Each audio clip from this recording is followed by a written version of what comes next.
estão forçando a Rússia ao extremo. A ONU tem que voltar a ser palco principal desse debate. Essa é uma grande questão, Arthur, que você nos traz, porque o fato das organizações multilaterais, de alguma forma, estarem relativamente desacreditadas, agradecendo também ao José Pedro Cabral de Vasconcelos, é um fator complicador, né, nesse conceito aí.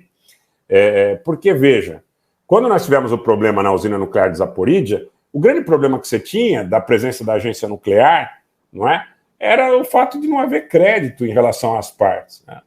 Esse é o grande ponto.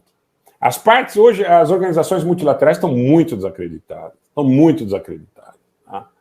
Agora, eu estou vendo e estou relatando para vocês tudo que a gente consegue compilar de informação com as nossas fontes, com a análise dos fatos, das informações que a gente tem, e a análise que a gente faz é uma análise permanente, tá certo? Permanente. E pode estar errada, mas eu vejo que para 2023, ao contrário do que alguns imaginavam, não há perspectiva no curto prazo de paz. Não há perspectiva no curto prazo de paz.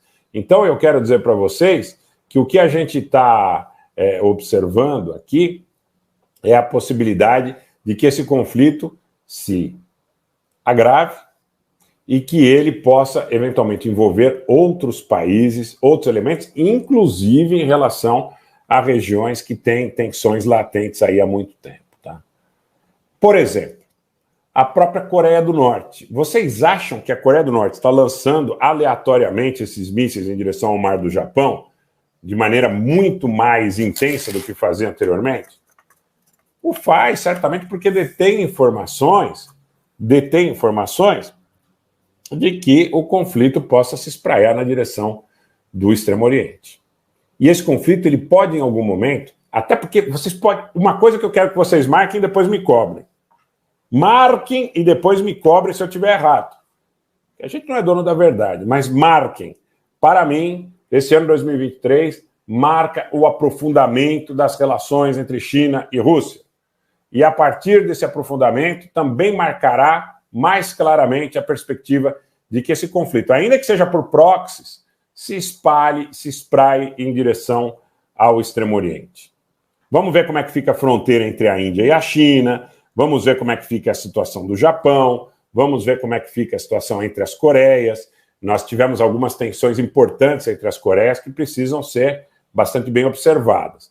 Vamos ver como é que fica essa situação desse cerco desumano que o governo do Azerbaijão promove contra a República do Nagorno-Karabakh, vedando o acesso de medicamentos, de alimentos, e querendo instituir um dado de chantagem para a obtenção de um corredor extraterritorial na Armênia que uniria o mundo turco em prejuízo do interesse do Irã, da Índia, da China e de todos os países que têm ali pleitos secessionistas vinculados ao aspecto do panturquismo.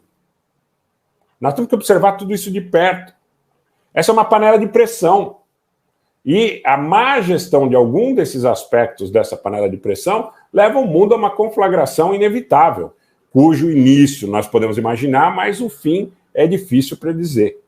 Até porque eu sou daqueles que não acredito na possibilidade da utilização de armamento nuclear estratégico, porque o armamento nuclear estratégico é de tal monta destrutivo que pode levar a um Armagedon, pode levar a uma situação realmente de caráter apocalíptico inimaginável. Agora, armamento nuclear tático, eu vejo uma possibilidade concreta. Não vou mais mensurar, porque é difícil a gente mensurar, até porque eu sempre digo, por mais que a gente estude, por mais que a gente tenha interlocução com fontes quentes, tá?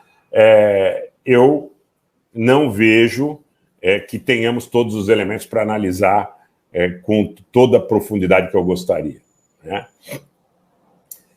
Existe essa visão, Luiz Henrique, que apoiar a Rússia é apoiar o mundo multipolar. Tá? Existe essa visão. Talvez seja um pouco simplista, eu diria, ousaria dizer. Por quê? Porque esses interesses, eles são muito voláteis. Veja, por exemplo, hoje você tem uma inclinação de uma aliança construída entre a Rússia e a Turquia, que ela é derivada do fechamento da Europa para a Rússia. Tá? Então, teoricamente, a Turquia é parte da OTAN. Então, mas eu estou contra a OTAN. Mas a Turquia é parte da OTAN, tá certo? Agora, por que a Rússia faz negócio com a Turquia? Porque efetivamente a alternativa que lhe resta em relação ao fechamento da Europa. Por que a Turquia faz negócio com a Rússia? Porque faz bons negócios comerciais, uma vez que a Rússia, na impossibilidade de percorrer o território, os ares e os mares da Europa, vai fazer negócio em melhores condições para a Turquia do que faria se tivesse a Europa aberta. E eu lembro que numa das primeiras conversas que a gente teve aqui com a cônsul Carolina Bernardes, que é cônsul da Federação Russa em Belo Horizonte, Minas Gerais, ela disse, e de forma muito apropriada, o seguinte: os negócios entre países são trocas baseadas em interesses recíprocos. Então, esse negócio de torcer por bandeira, independente da compreensão, da profundidade do fato, sob o ponto de vista da sua perspectiva, é uma situação mais difícil, sabe? Nos leva a colocar as emoções, às vezes, na frente do que é efetivamente real, né? Negócio entre países são negócios de interesse. Negócio entre países são negócios de interesses recíprocos dos países. Ninguém faz negócio, como havia aqui, em algum momento, chanceleres que estavam propensos a fazer negócio de acordo com a inclinação, se o sujeito é de direita, se o sujeito é de esquerda. Isso é uma loucura. Não nos cabe esse tipo de apropriação. Se você é um bom administrador do interesse do seu país, você precisa procurar o melhor mercado para o seu país naquele momento, o melhor produto para o seu país naquele momento e a reciprocidade, as contrapartidas. É assim que se faz negócio entre países de forma adulta, de forma sensata, de forma serena. Aliás, eu sempre digo que o melhor antídoto para a ignorância, para a torcida desenfreada, é a serenidade, né? E há muitos jovens imbuídos do melhor processo, da melhor vontade, voluntariosos às vezes, e que querem fechar a questão, não é? Então eu acho que a gente não pode fechar a questão. Acho que a gente tem que observar sempre a coisa de perto, e esses lacradores, como apareceu aqui no chat, com frases feitas, chavões, que sejam agressivos, isso a gente não vai aceitar. A gente aceita até alguém que chegou aqui e falou várias vezes que Rogério, você está errado. Ok, é sua opinião, respeito, né? O tempo dirá se estou errado, se não estou. Se estiver errado, direi, errei, tá certo? Agora, ofensa não. Quer me criticar? Pode me criticar. Agora, ofender, vir aqui para xingar, vir aqui para fazer torcida, não, aí não vai rolar. Vou banir. Se vier aqui para lacrar, vou banir.